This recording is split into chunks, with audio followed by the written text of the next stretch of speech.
we'll kick off the.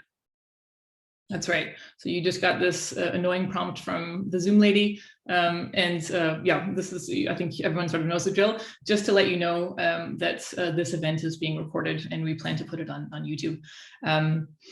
Good, but it's completely above board to turn off your camera if you'd rather not see yourself in minuscule, tiny form on YouTube later down the road. Good. I would also like to announce that this event today is the kickoff event of something new called the Berlin Contemporary China Network, BCCN for short. I think Daniel's going to pop a link in the chat here. So this is a new joint initiative set up by Berlin-based researchers interested in contemporary China. And we're going to be doing lots of stuff in the coming months. We have a lecture series planned for the winter semester that Daniel Fuchs is taking the lead on, looking at contentious politics in China. And we hope to be doing lots more of these kinds of events and discussions about hot topics. So please, keep track of us on the website, and we will keep you informed as best we can through Facebook and through your individual universities and institutions about things that we're doing. Okay, so to the matter at hand, environmental authoritarianism in question. What I wanted to do today, first before we launch into a discussion with Yifei and Judith, is to kind of provide a little brief contextualization of this term and the debate it sort of points to.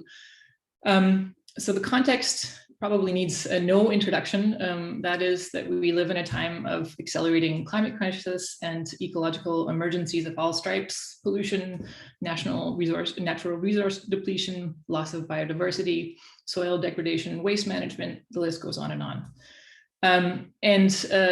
The observation that has sort of generated this discussion that we'll be having today is that many of the countries currently with the most kind of structural power in the current global system, we're talking principally here about liberal democracies in the West, have performed generally quite poorly in addressing both the climate crisis as well as the other severe transboundary environmental challenges that we face. The famous environmentalist James Lovelock, the initiator of the Gaia concept, has argued publicly that democracies are in fact an obstacle to planetary safety. The notion being that decision-making simply moves too slowly in the context of the crisis that we face, and that politicians are far too beholden to economic interests to make choices that are in the interest of planetary safety. So these kinds of observations from Lovelock and many others have kind of reignited a debate about the relationship between political regime type, throwing in some political science jargon there, whether you're a democracy or an authoritarian system, and on the one side, and on the other side, environmental stewardship.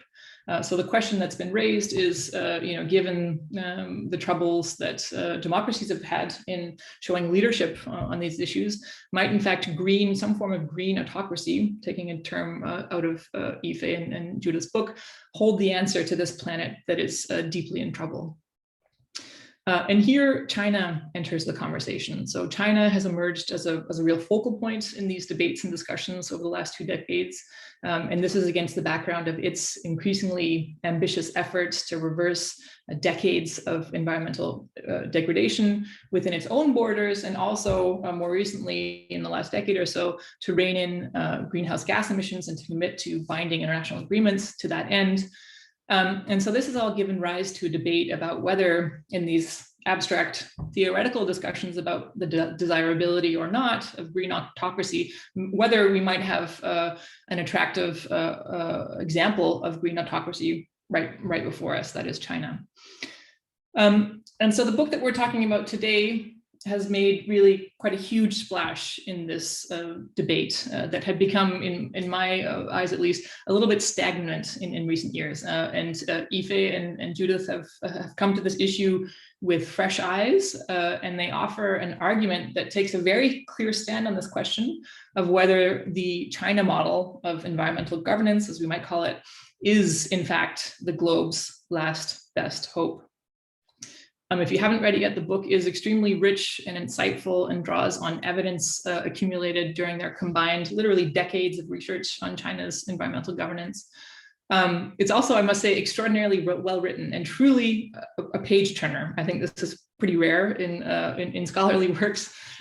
They really do a fantastic job of bringing their arguments to life with using all kinds of anecdotes and experiences and sort of putting a lot of flesh on their arguments that I find really inspiring. And I'm certainly not the only one to have, be excited about this book in the short time that it's been out. I think it came out in September of last year. The book has made, this is no exaggeration, really quite big waves, not only in scholarly circles, but also in the policy world. So it's been reviewed on the scholarly side by top journals like Environmental Politics and Governance, but also The Economist has reviewed it, Foreign Policy, and other media outlets have talked about this book. And Yifei and Judith have also given a range of book talks per Zoom, given the Corona world that we live in, at universities and think tanks around the world. So it's really, no exaggeration to say that it's a huge honor to have them with us here to discuss this book today. And we're so grateful that they made the time. Judith is in California and it's 5:23 a.m. her time. And for Yifei in Shanghai, it's getting close to bedtime, at least my bedtime. So that makes it, even kinder and even more generous. Good. So I will introduce the speakers in our event today before I turn things over to Yifei. So Yifei Li is the Assistant Professor of Environmental Studies at NYU, Shanghai, and the Global Network Assistant Professor at NYU. He has a master's degree and PhD degrees in sociology from the University of Wisconsin-Madison and a bachelor's from Fudan University in Shanghai. His research concerns both the macro level implications of Chinese environmental governance for state-society relations, marginalized populations, and global ecological sustainability, as well as the micro level bureaucratic processes of China's state interventions into the environmental realm. In addition to this book, his recent work appears in top journals like Current Sociology and International Journal of Urban and Regional Research. Judith Shapiro is the director of the Masters in Natural Resources and Sustainable Development for the School of International Service at American University, and also chair of the Global Environmental Politics Program. Judith was one of the first Americans to live in China after the US-China relations were normalized in 1979 and taught English at the Hunan Teachers College. Thereafter, she subsequently taught at universities around the world. So Professor Shapiro's research and teaching focus on global environmental politics and policy, the environmental politics of Asia, and Chinese politics under Mao. She is the author, the co-author, or editor of 9 books, including the book that we're discussing today, as well as China's Environmental Challenges, the book that I used to teach in my courses on Chinese environmental governance before this came along, Mao's War Against Nature, Son of the Revolution, After the Nightmare, Cold Winds, Warm Winds, Intellectual Life in China Today, Debates on the Future of Communism, and last but certainly not least, I find this delightful, she wrote a book with her mother, Joan Hatch Lennox, called Life Changes, How Women Can Make Courageous Choices. I love that. So 2 scholars are also joining this call who also conduct research on environmental governance in China, which is deeply engaged with this debate about environmental authoritarianism. After Yifei and Judith introduce the arguments in their book, we will hear a response from Sabrina Habich-Sobiegalla. She is the junior professor for State and Society of Modern China at the Freie University in Berlin. She has published on a range of topics very directly related to our discussion today, including water governance in China, dam resettlement, electric vehicles, and renewable energy development in China. She wrote a book in 2016 called Dams, Migration, and Authoritarianism in China, the Local State in Yunnan. She also has a book, an article that came out in World Development in 2020 called Responsibility to Choose, Governmentality in China's Participatory Dam Resettlement Process. And after Sabrina gives her input, her response, we'll hear from Genia Kostka. She is the professor of Chinese studies, also at the Free University of Berlin, and her research interests are also quite centrally in environmental governance.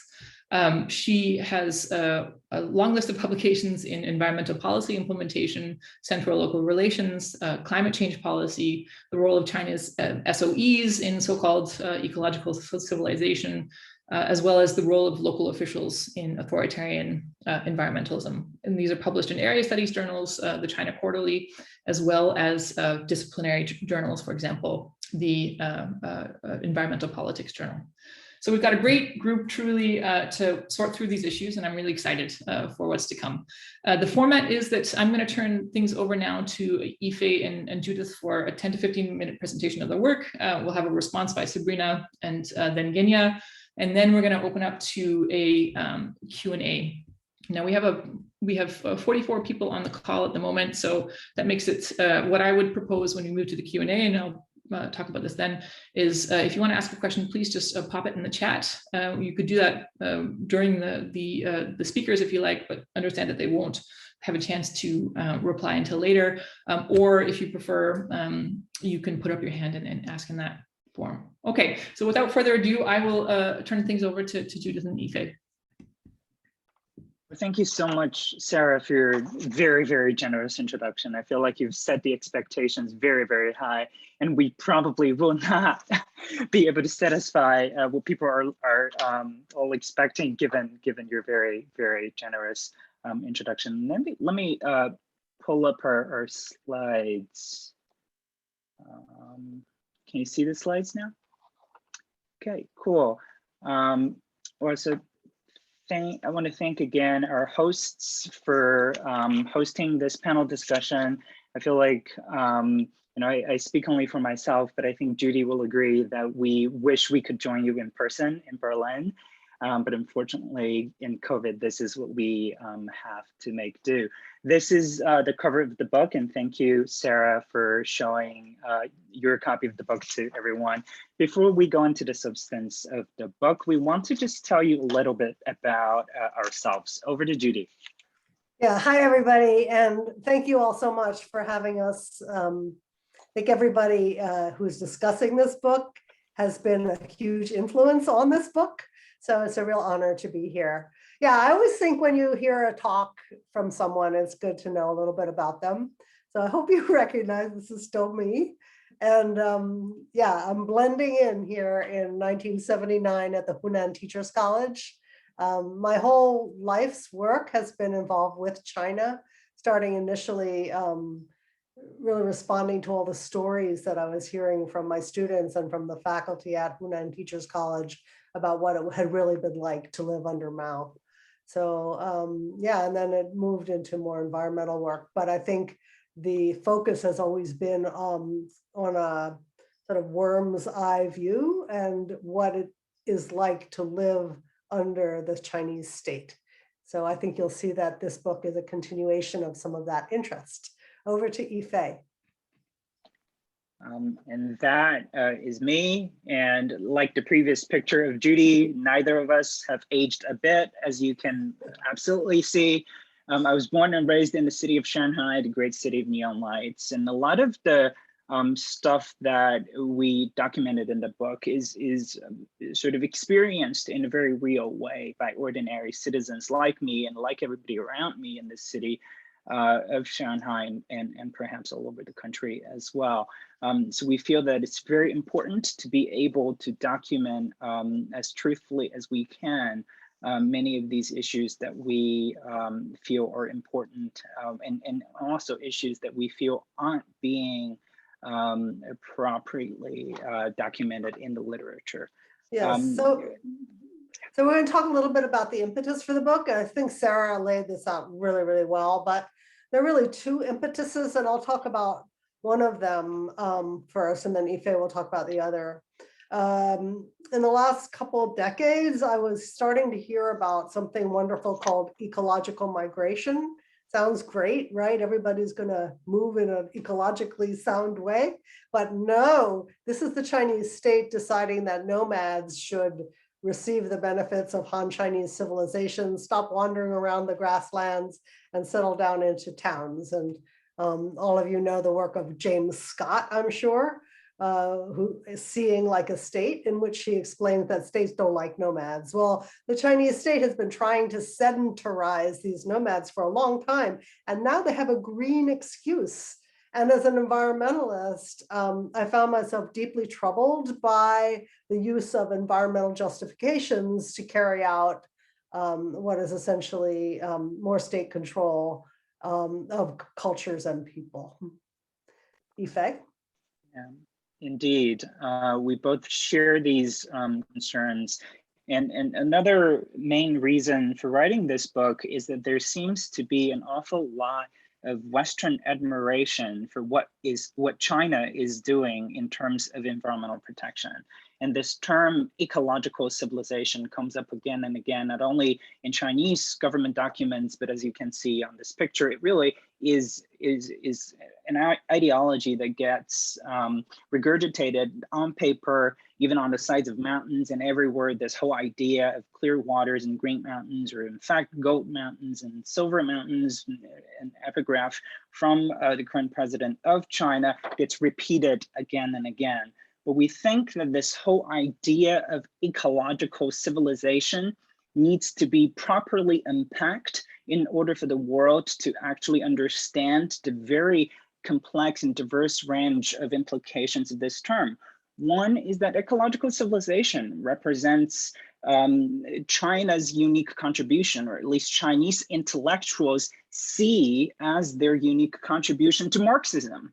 They're suggesting that the Marxist stages of development theory stipulates that human societies evolve from first pre-agricultural to agricultural, and then industrial civilizations.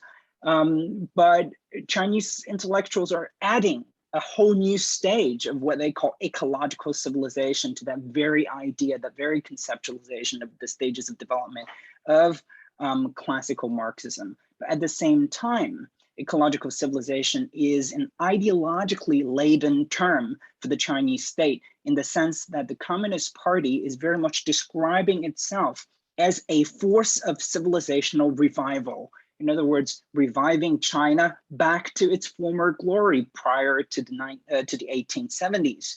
And the whole idea being that now they want to advance a new kind of civilizational leadership for the whole world. And this isn't any kind. This is an ecological kind of civilizational leadership that simply has never been attempted in the past of human history. So in many ways, ecological civilization becomes a linchpin of the Chinese Communist Party's legitimacy of power, as well as its own intellectual identity. So as such, it really isn't just a term. It is something that encapsulates a wide range of policies and empirical reality on the ground in China. Over to Judy. Yeah, so I get to sum up the book in like 2 sentences or less. More about the genesis of the book. Yifei and I met each other because we kept showing up on the same panels at various scholarly meetings. And then at one point in a smaller meeting, we looked at each other and we said, you know, there's a book here. So this is our book. And the structure is pretty straightforward. We start in the more developed eastern part of the country. We move to the less developed western part of the country. We go out on the Belt and Road, and then we go up into outer space. And for each of these sections, we try to identify tools that the Chinese state is familiar with, is comfortable with, and that they're using in the name of green goals. So you know, campaigns and crackdowns. Yeah, this is an old story, right? But we have environmental campaigns and crackdown, setting targets. You know, one example that I love is, I don't love it, but a great example is there are very quantitative targets that have to be met sometimes. And this past summer and a few summers ago, when an air pollution target had to be met, the farmers were told they couldn't use their grain threshing machines because the local officials were looking bad because all that grain in the air looked like air pollution. So this is an example of how these kinds of tools can sometimes backfire and harm, the ordinary person. The green, on the Western border, we used a lot of the work of the people on this call. Let me just say about green grabbing, for example, that when big dams are built, it becomes that much harder for local people to complain or to resist if the state is saying we need this as part of our portfolio of renewable energy, right? And then it becomes an international argument, and it becomes really hard. Same with ecological migration, which I've already talked about a little bit. Ordinary people, when they've been told to settle down because the world needs these enormous national parks, then it becomes that much harder for the local people. On the Green Belt and Road, green development, all of this wonderful discourse that we hear about win-win solutions and consultation. There's wonderful propaganda videos that are really hilarious. I encourage you to Google those videos if you want a good laugh. But there's a technocratic aspect to all of this that showed up as a theme for us, a kind of top-down policy making where the state knows best and the ordinary person shouldn't think too hard. Yeah, I'm not going to dwell on this. We're going to keep moving on for time's sake. But yeah, we found that organizing the book around these tools was really an effective way to cover a lot of ground. Yifei? Mm-hmm. Sure. One of the things, Sarah alluded to earlier that we've been giving various talks about this book in different places. But one of the things that we mentioned in the book, which seemed to interest and in fact surprise a lot of people, is this idea that we discuss not only the environmental implications of China's environmental interventions, but also the non-environmental spillover effects of China's environmental policies. And we in fact think it is not only necessary to look at the non-environmental implications of environmental governance, but also pivotally important to do precisely that. Now, this image was a piece of artwork that was commissioned by The Economist when they published a review of our book. As you can see, individuals on this picture are doing apparently environmental activities, but they only do so under the watchful eyes of the state, under all of these surveillance cameras, probably with facial recognition technology, if you will, if we're talking about China. But the idea being that if the social reality of everybody doing supposedly environmentally beneficial activities in all aspects of their lives comes at the cost of invasion into citizen privacy, invasion into all sorts of private activities, or along the Belt and Road at the cost of annihilating ethnic minority ways of life. And perhaps there's an opportunity for us to question whether it's worth the while to give up all of these non-environmental concerns in the name of environmental protection. Over to Judy. Yeah, so let's just talk about climate change a little bit. China has made a commitment to become carbon neutral by 2060, and I've already said that makes it hard for those who want to resist dams. Well, this climate neutrality pledge brings Chinese technocracy to a whole new level. And this blew my mind when I learned about this. We have these blue sky days, right? Blue skies Olympics, blue skies G7 meeting, blue skies at APEC. So what they do is they shoot silver iodide into the air, which makes it rain, which clears away the pollution for a little while, okay? And China is not the only country to use these technologies. But what China is doing now on the Tibetan Plateau is they're putting tens of thousands of these machines on the plateau somewhat permanently and monitoring when the monsoon rains come up from India and then shooting all this silver iodide into the atmosphere in order to try to replenish the glaciers which are melting really quickly. And you all know that when glaciers melt, it causes floods in the short term, but in the long term, it causes water shortages, depleted aquifers, and so on and so forth. So, people always ask, how do the Chinese people feel about climate change? And in fact, this is very much a state-led concern, but the Chinese state is certainly concerned about the security implications of this glacier melt, of the sea levels rising outside of Shanghai and Tianjin and Guangzhou, of the extreme weather events that are causing, cyclones and hurricanes and and floods and droughts. So yeah, so look this up. I'm not against geoengineering necessarily, but sometimes without a whole lot of research, you don't really know what the implications are. So Yifei. So one of the main takeaway messages that we wanted to convey to the readers is that we set out looking for this idea of authoritarian environmentalism, which essentially stipulates that if the goal of environmental protection is important enough, is noble enough, then we perhaps can use that "and" to justify the means of authoritarian control. In other words, the idea of using authoritarian means to accomplish environmental ends.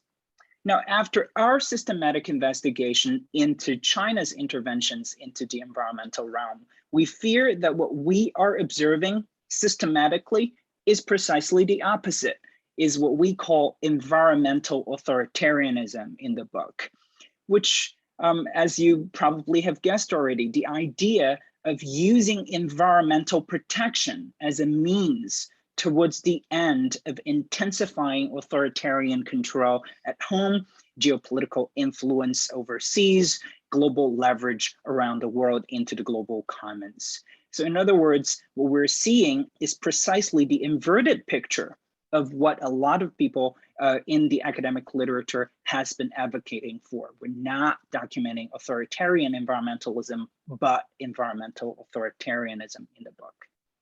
Over to Judy. Yeah, and a final takeaway is that we can admire the decisiveness of the Chinese state with respect to, say, banning little plastic shampoo bottles. But all of these initiatives are only going to go so far without the consultation and support and participation of ordinary people.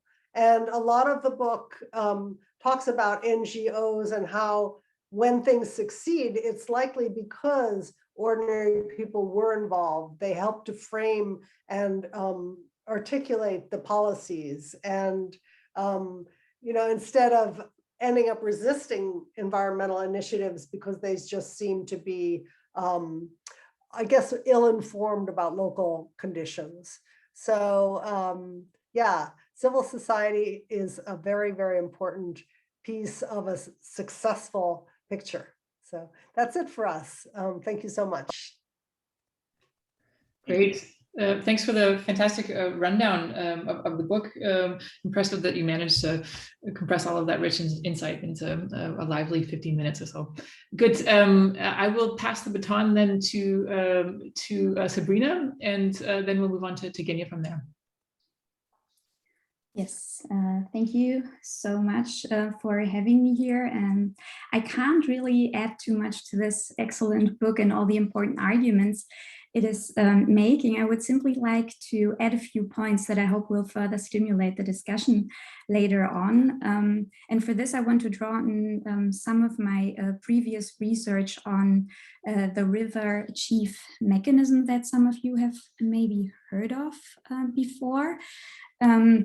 So what this mechanism does is that it overcomes, or it tries to overcome, the fragmented nature of environmental protection and resource management by assigning responsibility of river and lake protection to individual party leaders.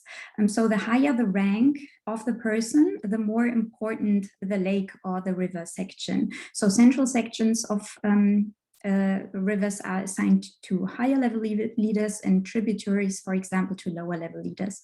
And this river leader policy was first introduced in Wuxi city in Jiangsu province in 2007, so prior to the Xi era. And it was introduced to address severe pollution of Lake Tai. But later on, in 2016, actually, the central government decided that this mechanism worked so well, and they rolled it out nationwide. And now you can, oh, yeah, okay, sorry.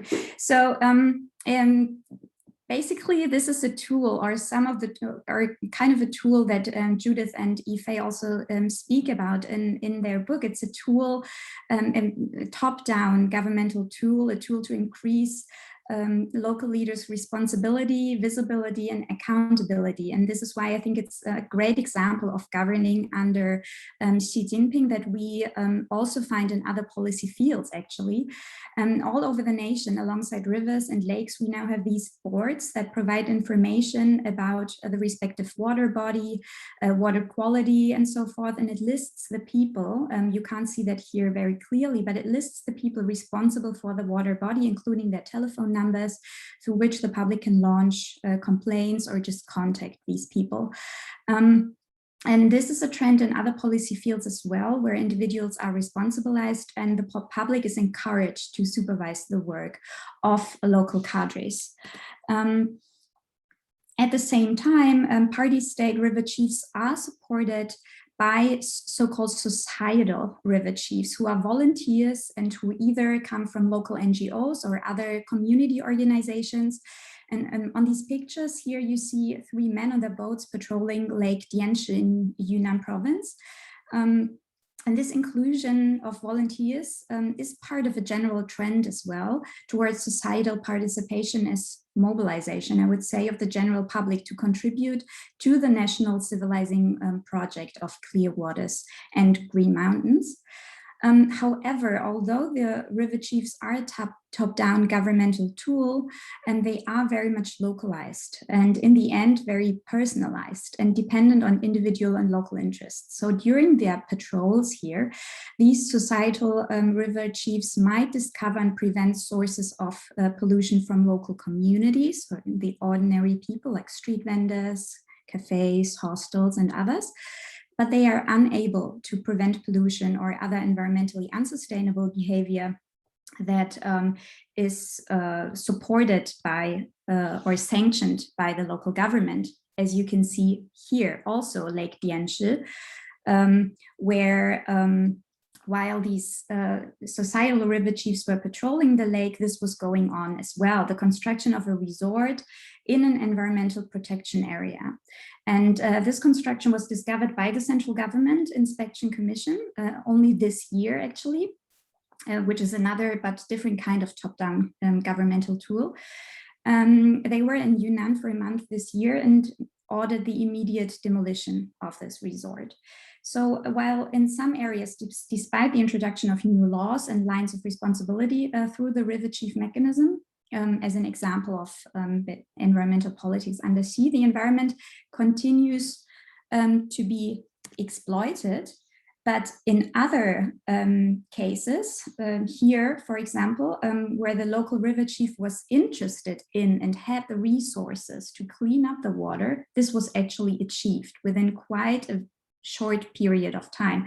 I took the photo on the left when I did field research on the river chief mechanism in Beijing in 2018. And when preparing my comments for today, a few days ago, I discovered the picture on the right, which seems to be the exact same location, but just from a different perspective, that I visited 3 years ago. So the difference in the water quality, just looking at it, is quite tremendous. And what I want to conclude here briefly is that basically these top-down governmental tools that we see everywhere and that we also have in the book they have increased during the Xi administration, not only in environmental protection, but elsewhere as well. And tools such as the river chief mechanism only seemingly create uniformity, but continue to lead to disparate local outcomes. They improve performance in those localities that can and want to afford it. And also they may prevent disaster in others because there is a benchmark now, and although it is very low, it is there is one which in Chinese is 不出事就好. So if there's no disaster, that's okay, you know? And this is actually just a few days ago when I discussed this with my friend. He's a former local official. He said that, oh, in environmental protection, yes, the pressure is really high because of these top-down governmental tools, but in the end, you don't have to do extremely well. You just have to prevent disasters from happening. 不出事就好. So other tools, top-down tools, such as the central environmental inspections that I just mentioned as well, they put a lot of pressure on local officials. And the higher the pressure, the more local community interests are sidetracked. At the same time, all of these tools do as well, they embrace civil society participation, but very selectively. Only those parts of the society or civil society groups that are working in the interests of the state. Others that are also mentioned in this book here that fight against dams, they are most of the time increasingly marginalized. And deliberately excluded. These are a few points that I wanted to add to the discussion later on. Thank you very much. Great, excellent. Thanks, Sabrina. Nice to have a concrete example to look at the way in which these sort of top-down enforcement mechanisms, governance mechanisms have been developed in the recent past. Super, I turn things over now to Genia. Hello, everybody. So first of all, Judith and Yifei, congratulations to a really great book. It's really thought-provoking, and I really think it hit a nerve. And yes, we all really long for a solution, right, to solve our planet. I think actually we long for a drastic solution, but you guys telling us it's not authoritarian environmentalism. So this is really comes timely. As you mentioned, we all have looked at some aspects, but you guys really put it a broader picture together, and this book was really needed. It should be on many syllabi on this issue. So let me just give some thoughts simply for the discussion. And I think one thing that I really, when I read about it, I mean, I agree that there's a very much what we say, there's some things that we admire about the China environmental model, but there's also things that we do fear about it. And we fear about it because it cuts individual freedoms and it takes away social freedoms. So it doesn't also always deliver the optimal environmental outcomes. I think you mentioned the case of the targets. When reading the book, maybe I'm a little bit more optimistic sometimes. I feel like, how about learning? I mean, government officials I meet, I feel they're hardworking, especially in the environmental bureaucracy. Actually, many do care, and I do think there has been progress, even incremental steps, but there has been progress. Let's say the beginning was all about binding targets, and they actually learned, well, it doesn't work so well. Now they added inspections. Even then they learned in Beijing that inspections, even there, is not an optimal tool. Now they add to the mixed technology. So I do see a little bit of learning, and yeah, I wonder whether I'm too optimistic. I think we can discuss this. But let me make 3 points for the discussion. The first is I keep struggling about the box authoritarian versus liberal democracies. And the point is simply, couldn't you have just called the book, it's all about bureaucratic self-interest? Why I make this point is I do wonder, I mean, we always say the systems are so different, but if I look at the European Union, the US or China, I see a lot more similarities. And the point is simply that those who are in control, they actually act in self-interest, whether it's democratic or authoritarian settings. So the leaders, it's all about getting re-elected or actually making sure in China that you fulfill your cadre evaluation goals, so you're not sent to rural areas. Or if you're in Beijing, you want to avoid a coup d'etat or something. So it's all about staying in power, and that's what the bureaucrats are trying to do, no matter which system.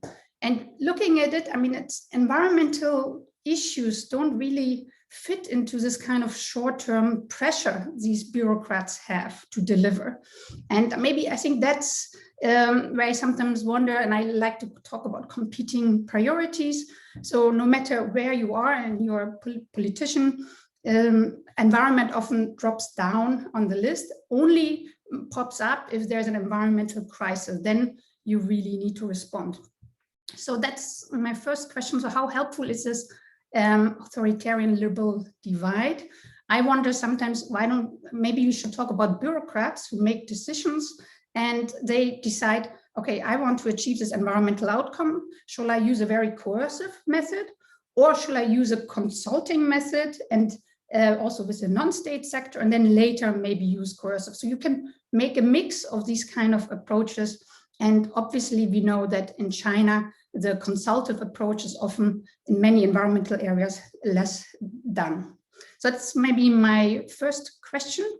The second point is simply, I mean, often, and you mentioned this in the book, a very shortcoming of the environmental model is that it really lacks wide input from society. It silences citizens, it produces, and this produces bad outcomes. And I mean, there are many examples for this. Citizens or the masses is helpful to put checks on the people in power. But I, again, want to just think about the environmental issue here. And like from my own experience, I sometimes feel I worked on energy intensity, which is an area where NGOs were not always as active because it's also it's hard to track and to measure. It's quite complex. So I've always wondered, so how do NGOs really become active, or citizens here? So I guess maybe we should clarify that environment is a broader field. I think you do this in the book, that it sometimes and maybe also depends how much citizen input is valuable in different areas. But generally, I also wondered how much public participation is meaningful. And I don't want to sound like a dictator, but I mean, NGOs also have an agenda. And so, I mean, I always think about public participation in different areas, like you can inform the public, you can consult with them, you can collaborate or even empower them. And like in Germany, for example, we tried to really empower citizens when we tried our energy transformation. And sometimes it actually was not that helpful because Germans would block that we built basically extra high voltage lines from North Germany to South Germany, simply because no one really wanted this in their backyard. So how much empowerment, how much citizen participation is useful? And the same is like, we see China put a lot of attention lately on air pollution, less on soil pollution. And again, this is driven by pressure from citizens. And yeah, I mean, ideally you address all of it. But yeah, so that's maybe something I would like to discuss. So environment is complex. We definitely need scientific input. But yeah, how much do you want of citizen participation? And then maybe final point. So I'm still a little bit left, like, so we don't use a coercive method, authoritarian China or state-led measures, because I agree they're not optimal. But what's then the solution? And is it technology? And so I would be just curious to see your personal view.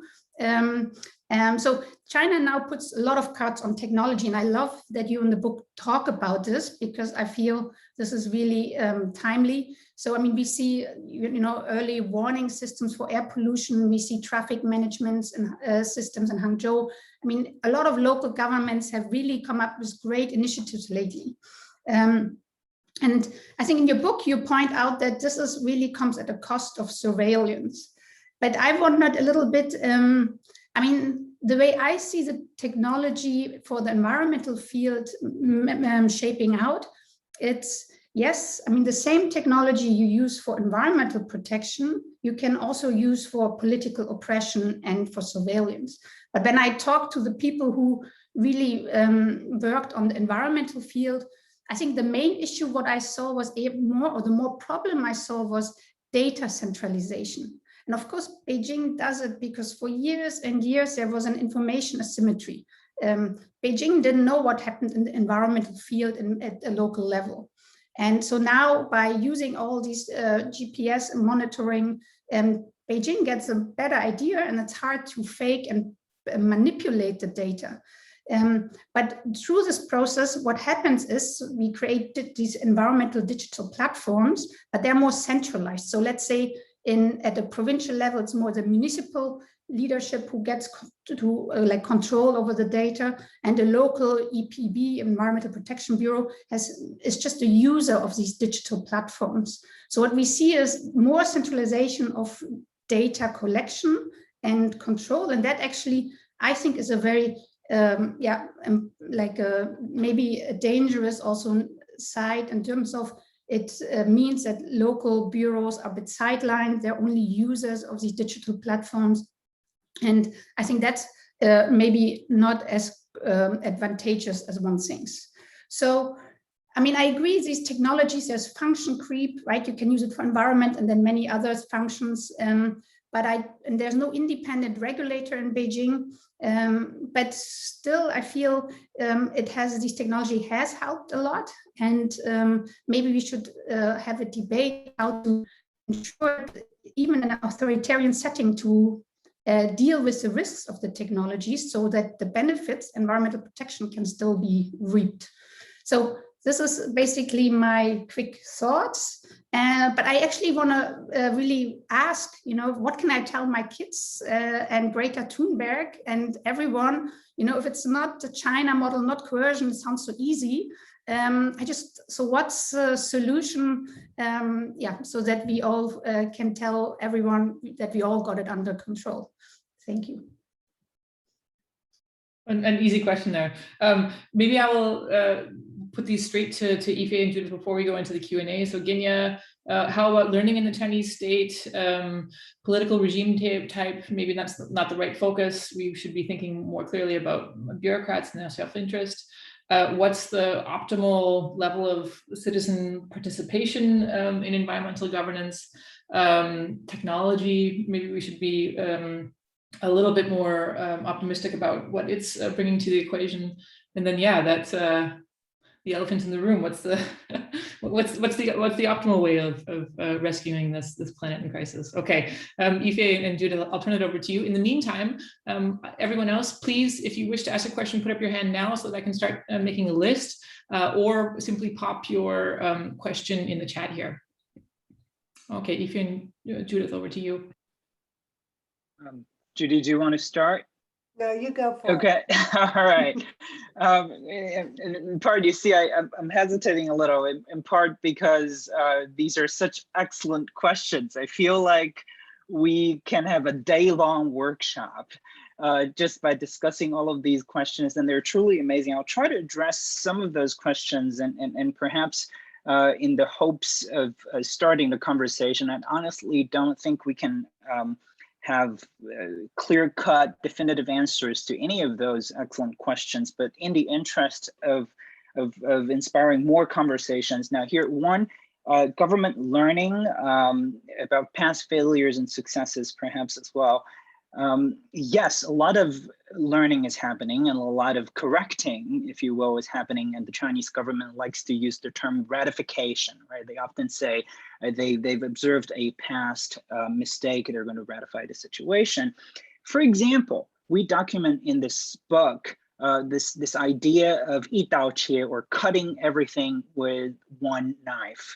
This is a problem that the Chinese government is keenly aware of, and in fact, the Ministry of Environmental Protection, and now the Ministry of Ecology and the Environment, came out with a central mandate to precisely tackle that problem.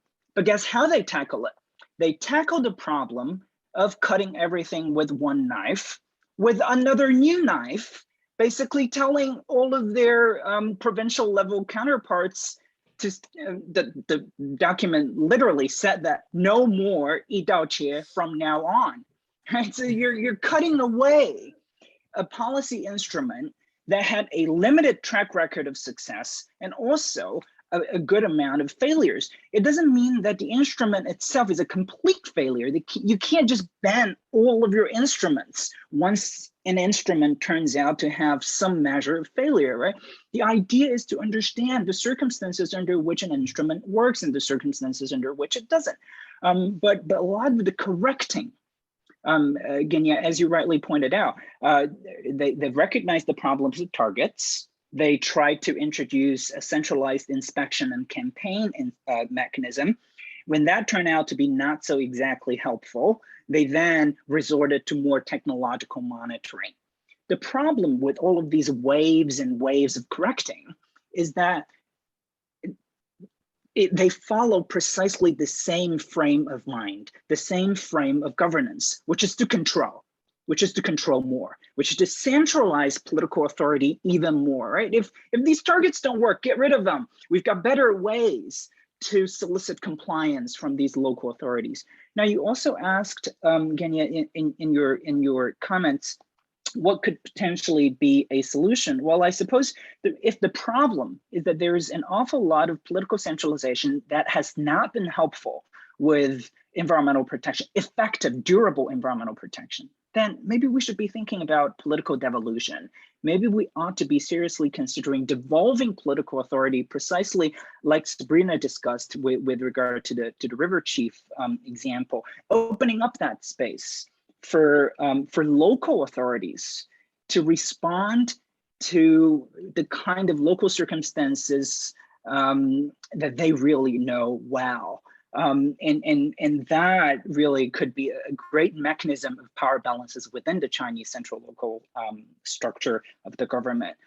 You also talked about, Genia, the issue of local bureaucrats, now environmental bureaucrats in particular, becoming almost reduced into agents who operate a data platform that's being centralized. And I think that is a terrible move that does give central state actors a lot more knowledge and control and awareness of what's going on at the local level.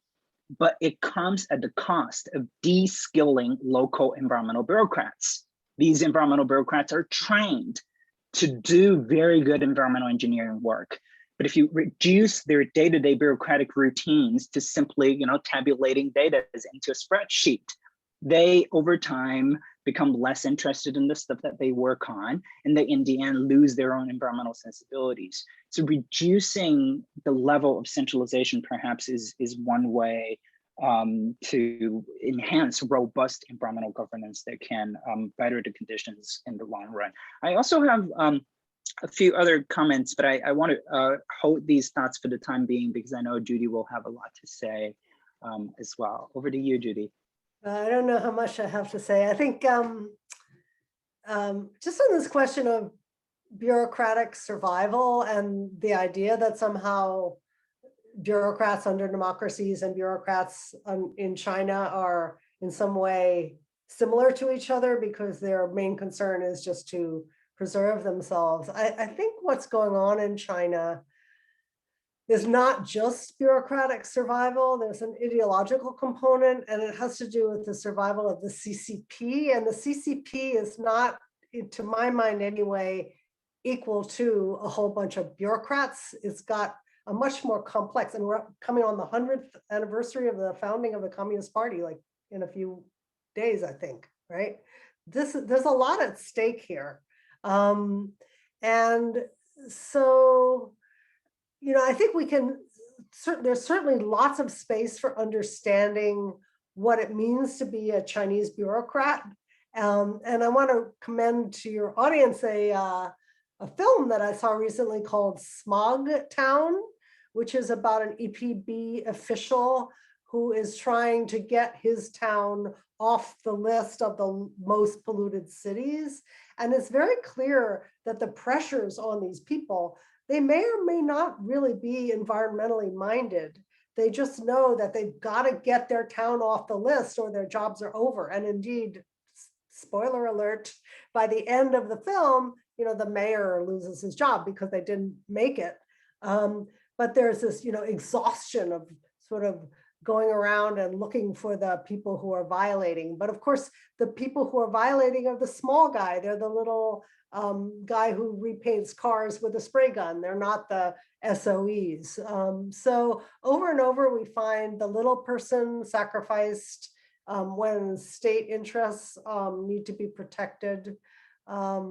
Yeah, this example that Sabrina gave about Denshire and that development on the shores of Denshire, and why, it took them, the Beijing sort of discovered it, how long did it take to build that thing, right? How long did it take them to, there have been local protests about it for a long time. So I'm kind of rambling a little bit, but this question of, how much public participation is good. And yeah, it's true that maybe the public doesn't know how to advocate for electric vehicles quite so much, but the public can advocate for better subsidies for solar panels and more electric vehicle charging stations, as they're doing in my city in Washington, DC. So there must be, I'm just going to finish this round of thoughts. Sometimes we long for a green dictator. And what people used to say about Chairman Mao is, Chairman Mao may have believed he was right. But what happens if the dictator is wrong, right? So what happens if the green dictator, thinks that the answer is, to make a giant umbrella of solar repelling, technologies over the surface of the earth, and then we have, an even worse problem. So because so few of these environmental initiatives are really from the bottom up, there's a lot of risk of over-reliance on technology, of empowering engineers and scientists above and beyond the humanists, if you will. And as we've seen for so many decades in China, a kind of lack of care for the ordinary person.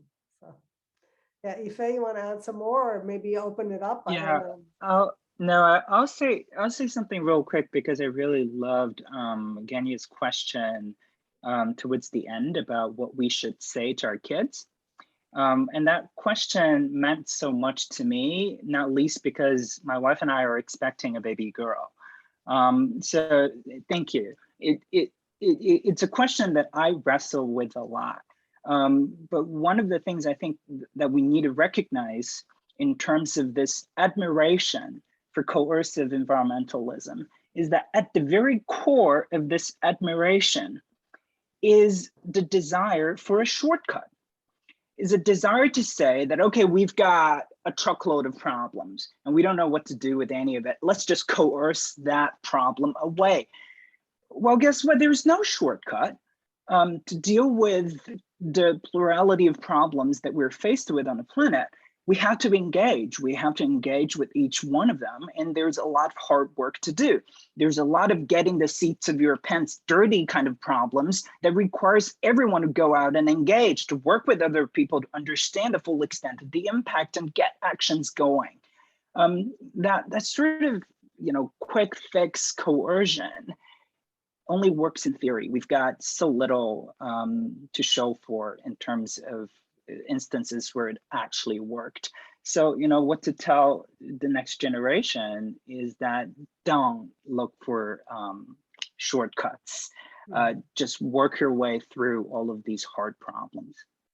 And just one more thing, it's not that coercion is bad, it's that it must be mutually agreed upon coercion, right? So there has to be some kind of consultative process to come to the kinds of coercive policies that people will accept, right? I stop at a red light and I don't even drive, no, but, right? So we have agreed that that's a good idea.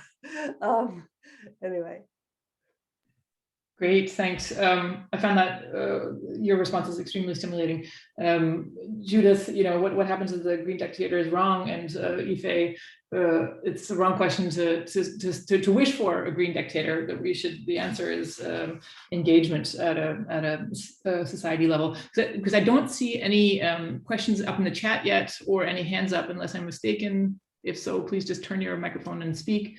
Otherwise, I would pick up directly from that point with something that one of my students who's on this call, Eva Behrens, this is relevant to your project, picks up on directly on that. So at the end of the book, this is page 204, you had some reflections on exactly where you just left off here, that, you know, the answer is, at least in part, to stimulate engagement among citizens more deeply within China.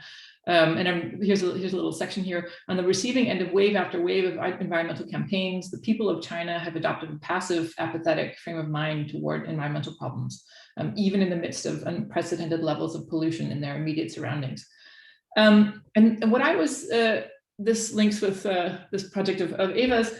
I wonder if you guys could reflect a little bit on the potential generational implications of this. I've been really interested in this climate activist, Oh Hongyi, who has recently been making headlines worldwide for her version of the kind of Greta Thunberg style of activism in China. And what Eva is working on in her project is thinking about whether this signals a new kind of engagement, a new kind of interest in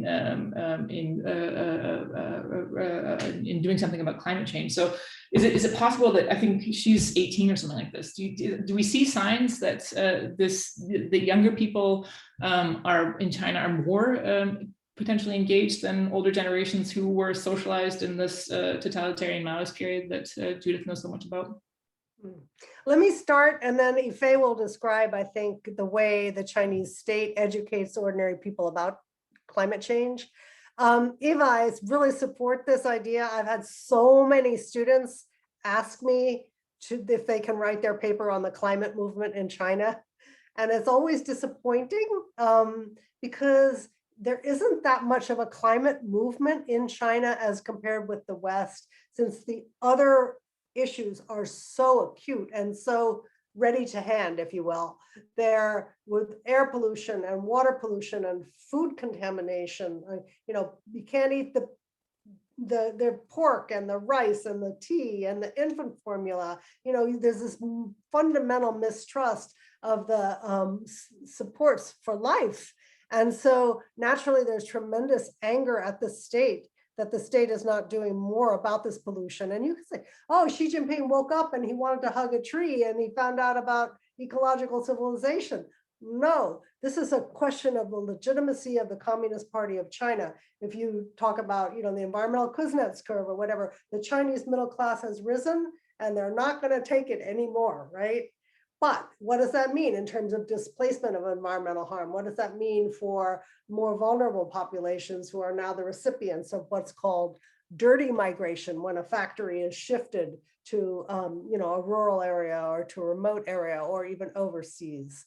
So yeah, with climate, is this the beginning of a new climate movement? I just don't think so. And maybe Yifei can comment on that.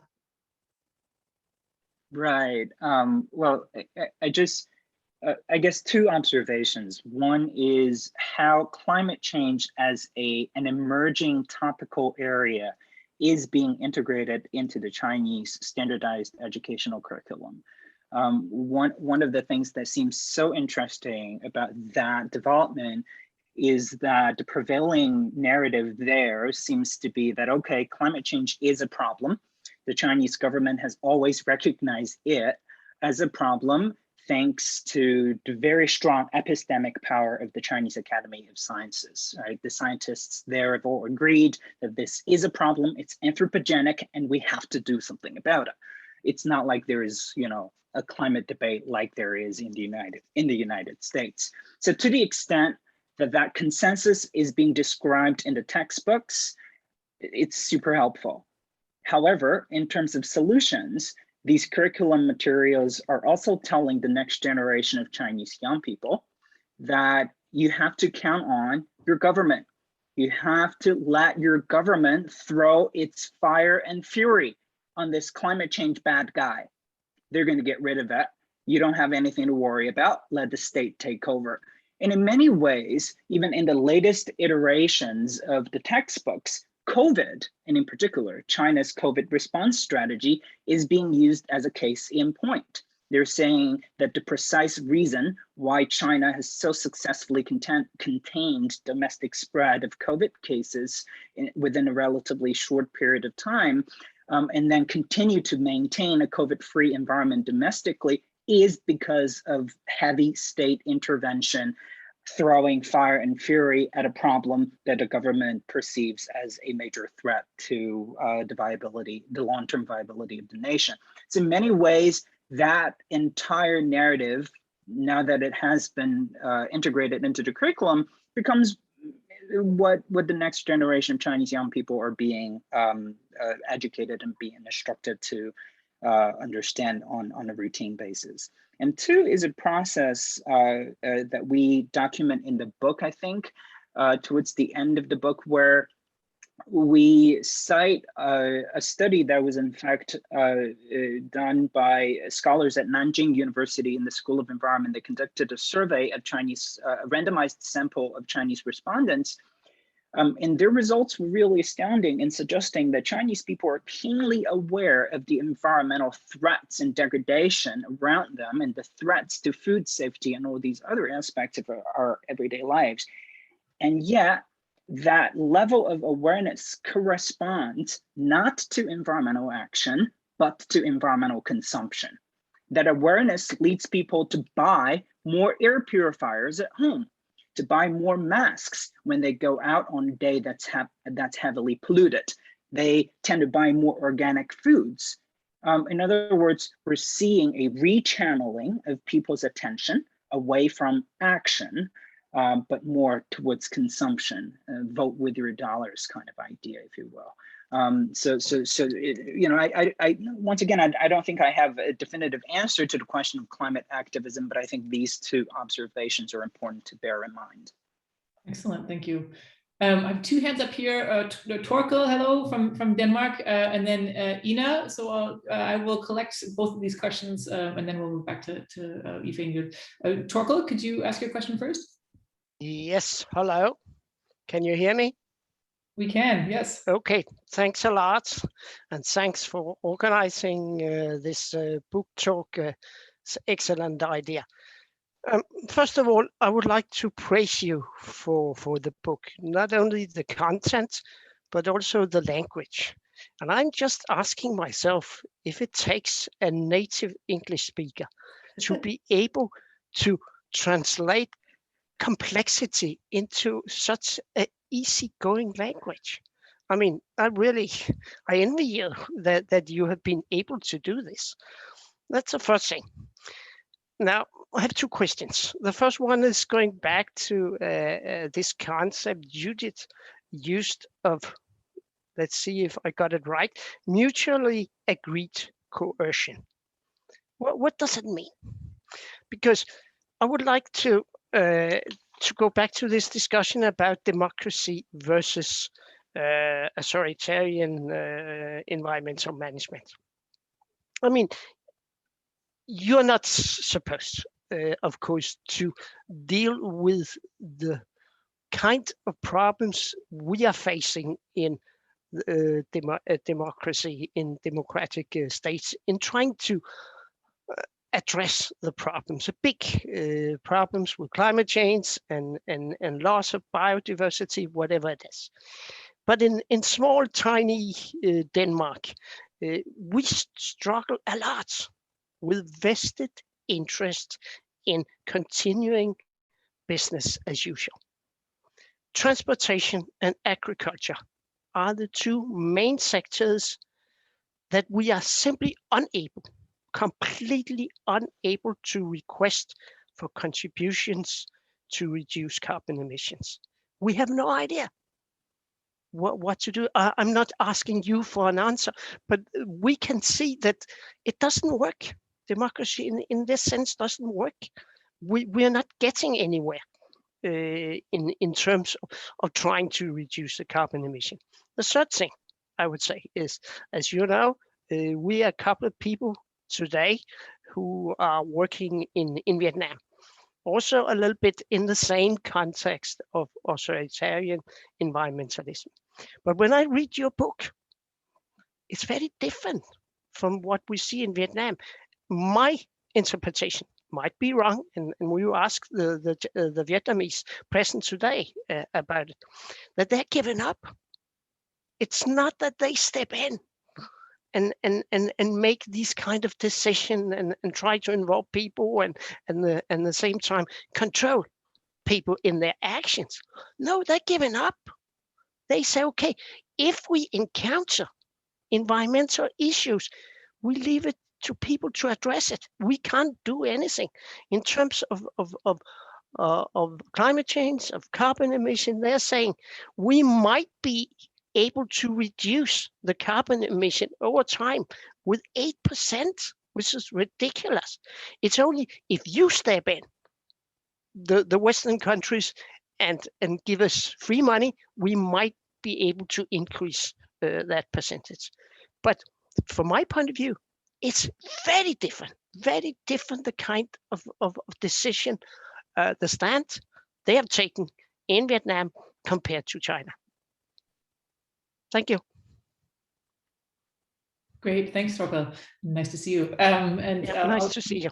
Yeah, it's been a while. Ina, we'll turn it over to you. Yes, can you hear me?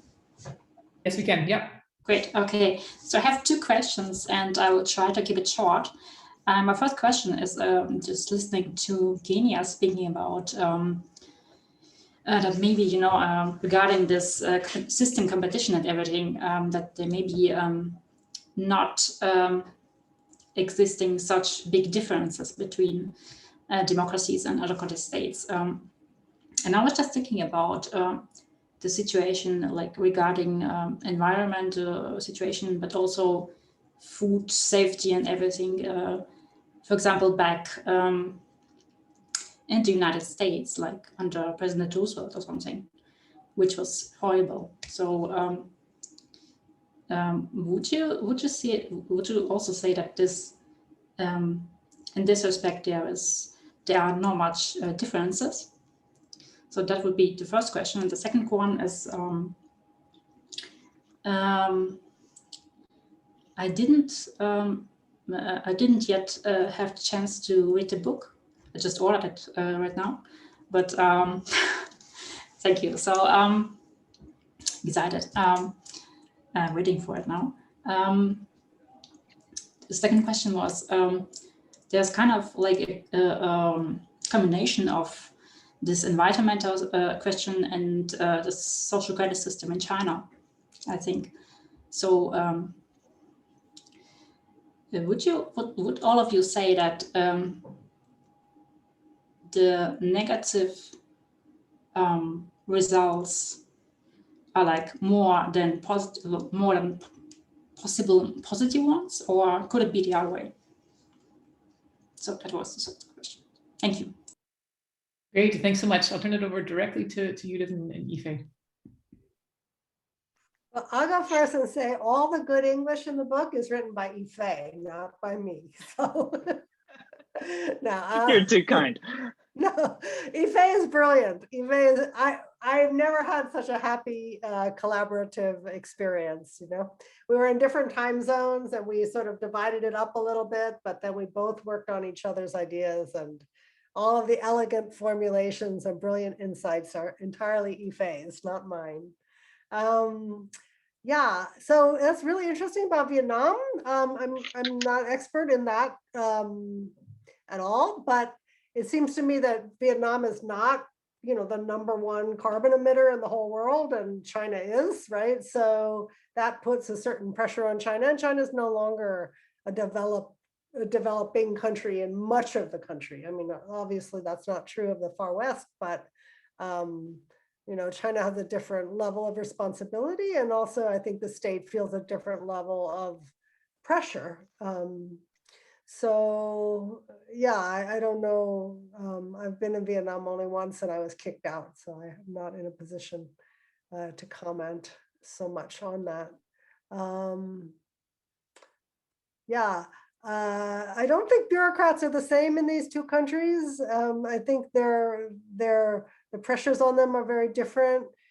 Certainly in China now, your bureaucrats are evaluated on environmental protection as well as on economic growth. They're also evaluated on social stability, right? So if there's an environmental protest, they're going to quash that protest, or it's going to hurt their ranking, right? So that's why you see all these wonderful, like the film Warriors of Qiugang. I think maybe many of you know it, Warriors of Qiugang, Qiugang, where the local officials are doing everything they can to keep the local protesters and activists from going to Beijing, right? And they're actually, hiring thugs and beating people up to keep them from appealing, right? So I don't find the pressures on bureaucrats the same. I mean, I have a lot of friends who work in the Environmental Protection Bureau in America, and their big struggle is, the Trump's suppression of science. But if they feel done, they'll go work for an NGO or something. In China, your life depends on this, and you don't have a lot of movement. So maybe Yifei can comment on that. He's studied Chinese bureaucracy all his life. Yeah, Yifei? Sure. Yeah, I think, Thurkiel, your question touches on some of the comments that Genia was also making earlier with regard to bureaucratic self-interest, with regard to the effective extent and scope of political consultations, if you will. And perhaps, and I like Judy, I don't really know much about Vietnam, but perhaps we can begin to answer these questions with concrete examples. Genia, you brought up the issue of energy efficiency.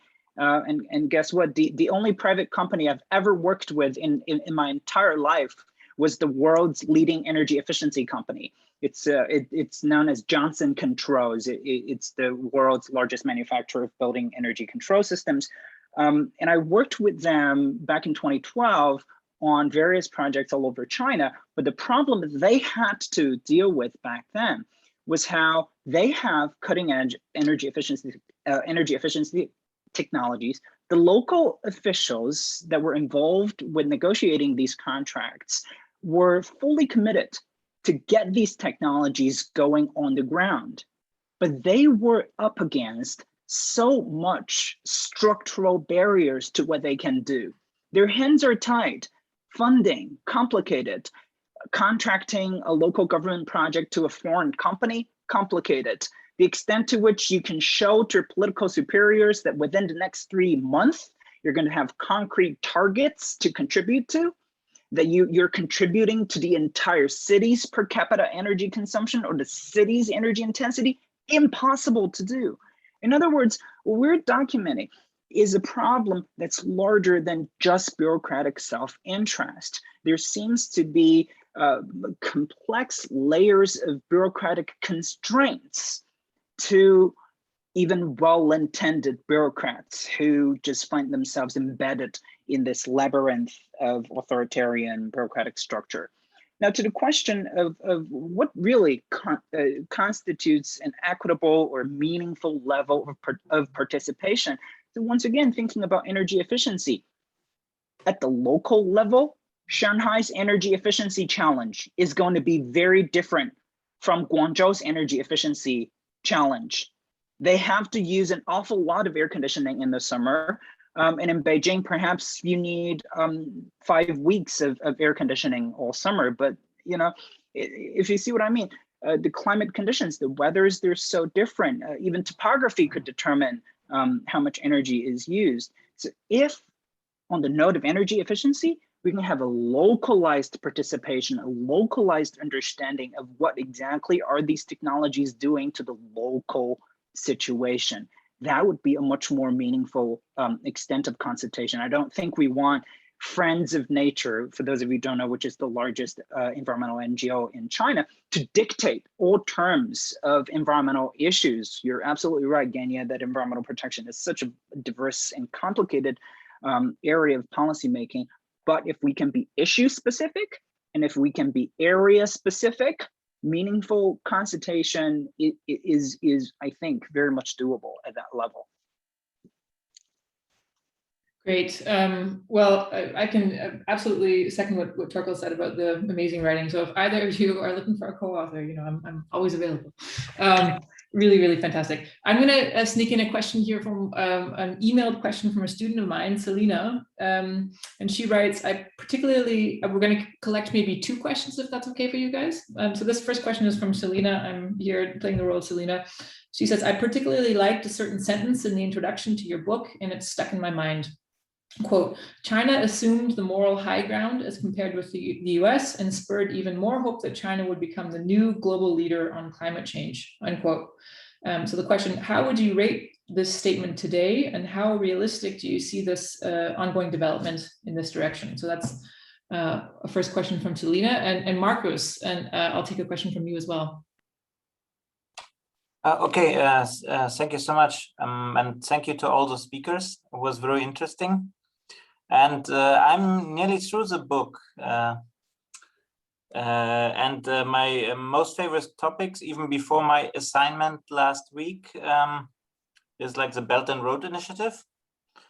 And I don't know how far you want to go to answer a question like that. But the Belt and Road Initiative is like longer than all this focus on green environmental issues. So like we can't like blame the Chinese government that they may try to make it green now. I just want to know how you see it in general, like more positive or more negative towards like the effect for the environment. And because like in the book it's a bit negative, and like I see it like in a very opposite way, like very, very good for Southeast Asia especially. And then I would like to know whether you see like a learning process like seen in Africa, where like China had a very authoritarian style before, and they experienced a lot of pushback, and then they kind of adapted, and they have like less strings attached to like road projects and things like this. So do you see like that they are less authoritarian in terms of BRI projects than before, maybe? So. Okay, thanks, Marcus. If we could just sneak in Gwanza, who is also involved with our project and works on Vietnam, Gwanza, and then we'll turn it over to you guys. Thanks. Yeah, thanks, Sarah. Actually, my question is also related to what you asked, I think, from Selena before. I was also thinking about this global context that China's growing state environmentalism is taking place, and I wanted to hear your take of what is the role of this general global institutions and global climate politics into pushing China, so to say, to also like pay more attention. And we talked a lot about local legitimacy of the state or the government's legitimacy or the willingness to take up this legitimacy. But what about like China's image globally also, and legitimacy globally as a I don't know, like ecological civilization as well? And then I was also thinking like, what is the implications of like or like chances that this is taken as a good practice, so to say, in other countries that are also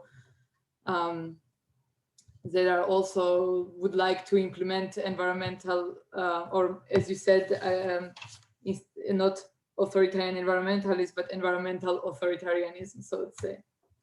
Thank you. I guess I could start with a general comment about the Belt and Road and China's going out policy in general.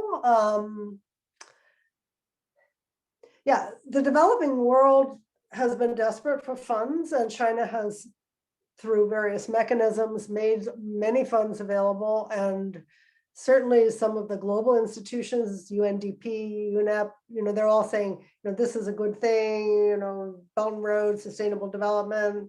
And I think that these big UN institutions are trying to sort of climb on the big boat and steer it a little bit, because they see that China will respond better to pressure from inside than criticism from outside.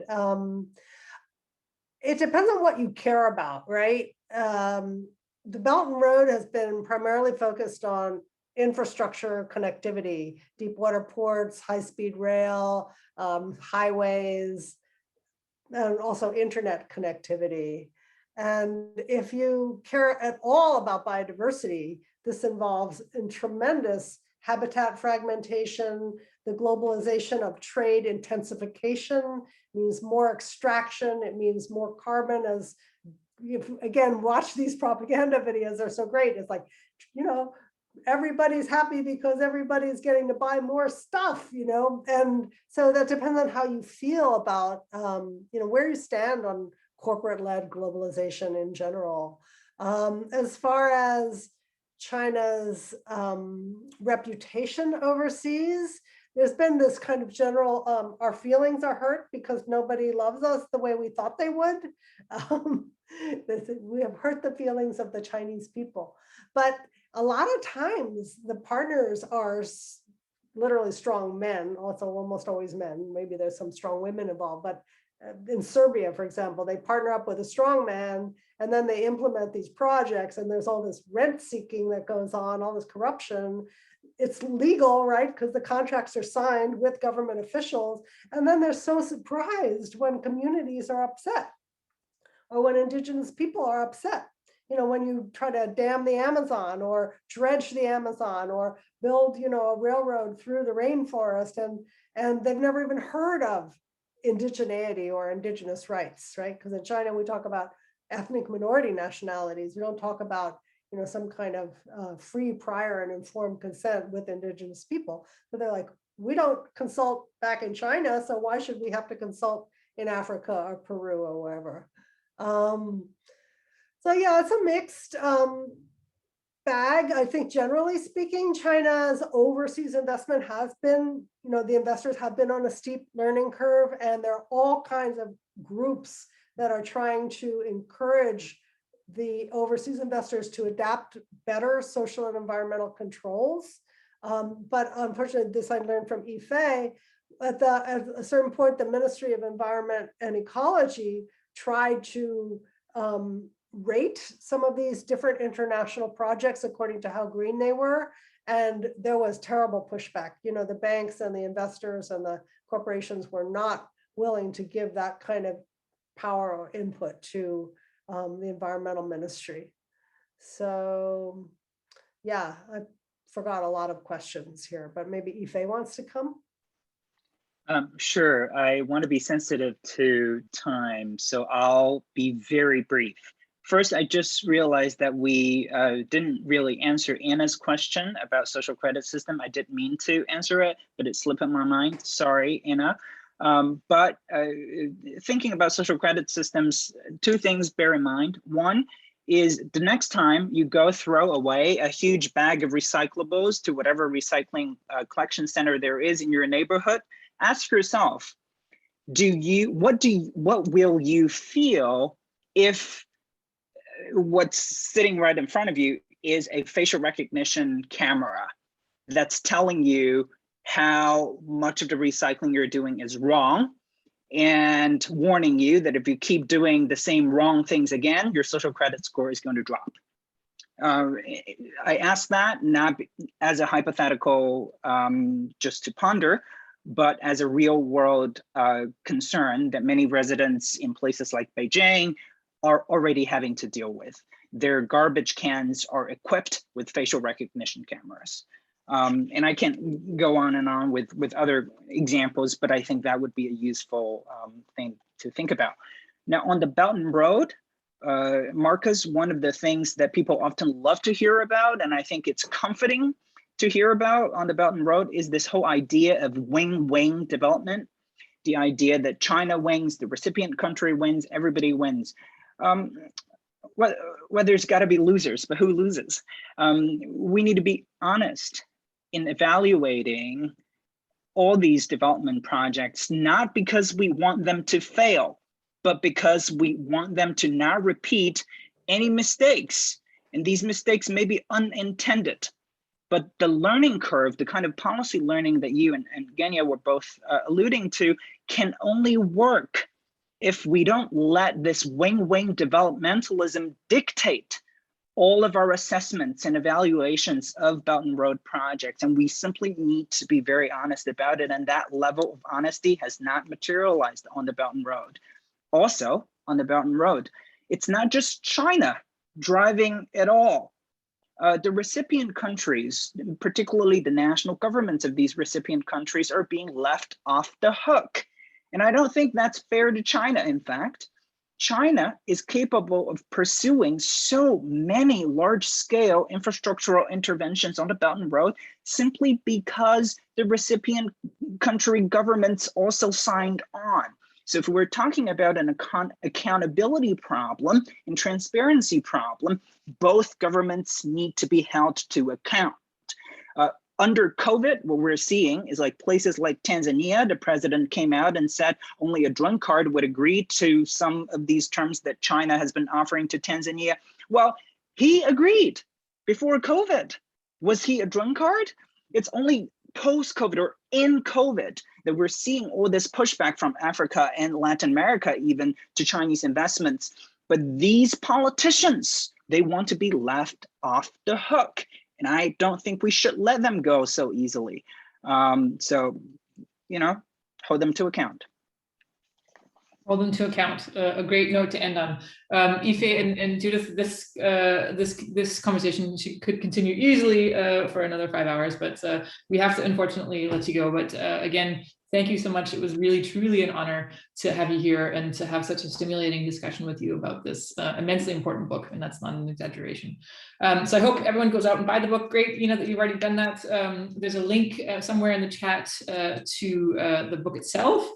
And also thanks a lot to Sabrina and Genia for kicking in with such interesting commentary and really kickstarting our interesting discussion here. Organizationally, I have to thank a great team that got this together. So this is Daniel Fuchs, Simona Lang, and Jelena Kosoblai. Thanks everyone for your great organization and teamwork in getting this all together. Yeah, so again, a little plug for our thing here, the Berlin Contemporary China Network. This is our kickoff event, and we hope to do fun stuff and interesting stuff in the coming months. So please stay tuned. And thanks also to everyone in the audience here for your great questions and for making the time. Wonderful and really gratifying as a kickoff event for our new thing. So have a great rest of the day, or Yifei, have a good sleep, and Judith, you can go back to bed now in California. Take care of yourselves, stay healthy, and I hope that we connect in real time somewhere, somehow. Okay, take care everyone. Thanks so much. Thank you so much.